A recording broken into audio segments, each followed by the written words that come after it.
నమస్తే అన్న, అందరికీ నమస్కారం. కువైట్ దేశం మరోసారి ఇరాన్ దేశానికి వార్నింగ్ ఇచ్చింది. వివరాల్లోకి వెళితే, కువైట్ విదేశీ వ్యవహారాల సహాయ మంత్రి అజీజ్ ఆల్ దిహానీ గారు ఇస్లామిక్ రిపబ్లిక్ ఆఫ్ ఇరాన్ రాయబారి మహ్మద్ తటోన్చీని రెండవసారి పిలిపించి బాలిస్టిక్ క్షిపణులు మరియు డ్రోన్లను ఉపయోగించి కువైట్ పైన ఇరాన్ నిరంతర దాడులకు వ్యతిరేకంగా అధికారిక నిరసన నోట్ను సమాన్లను అందించినట్లు ప్రకటించింది. ఈ దాడులు కువైటు సార్వభౌమాధికారం మరియు గగనతలాన్ని స్పష్టంగా ఉల్లంఘించడాన్ని, అలాగే ఐక్యరాజ్య సమితి చార్టర్ మరియు అంతర్జాతీయ చట్టాన్ని తీవ్రంగా ఉల్లంఘించడాన్ని సూచిస్తాయని చెప్పి విదేశీ వ్యవహారాల మంత్రిత్వ శాఖ తెలిపింది.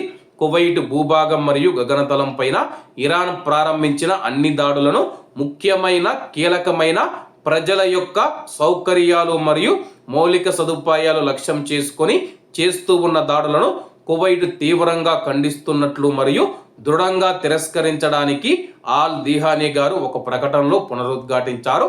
కీలకమైన ప్రజా ప్రదేశాలు మరియు జనసాంద్రత కల ప్రాంతాలను లక్ష్యం చేసుకోవడం అంతర్జాతీయ మానవతా చట్టం ప్రకారం నేరపూరిత చర్య అని చెప్పేసి, ఇది ప్రజా సౌకర్యాలపైన దాడులు మరియు కువైటీ ప్రజలను ప్రమాదంలో పడవేయడాన్ని నిషేధిస్తూ ఉందని చెప్పేసి, అంతర్జాతీయ చట్టం యొక్క సూత్రాలు నియమాలను స్పష్టంగా విరుద్ధమని చెప్పేసి ఆయన నొక్కి చెప్పడం జరిగింది. ప్రస్తుతం మనం చూసుకుంటే కానీ కువైట్ లో ఉన్న ఇరాన్ ఎంబసీ అధికారిని పిలిపించి రెండవసారి అయితే సమన్లు జారీ చేయడం జరిగింది. ఇప్పటికే ఒకసారి జారీ చేసినా కానీ ఇరాన్ రాయబారి నుంచి ఎటువంటి స్పందన రాకపోవడంతో మరొకసారి విదేశీ వ్యవహారాల మంత్రిత్వ శాఖ సహాయ మంత్రి గారు మరొకసారి ఇరాన్ రాయబారిని పిలిపించి మళ్ళీ వార్నింగ్ ఇవ్వడం జరిగింది.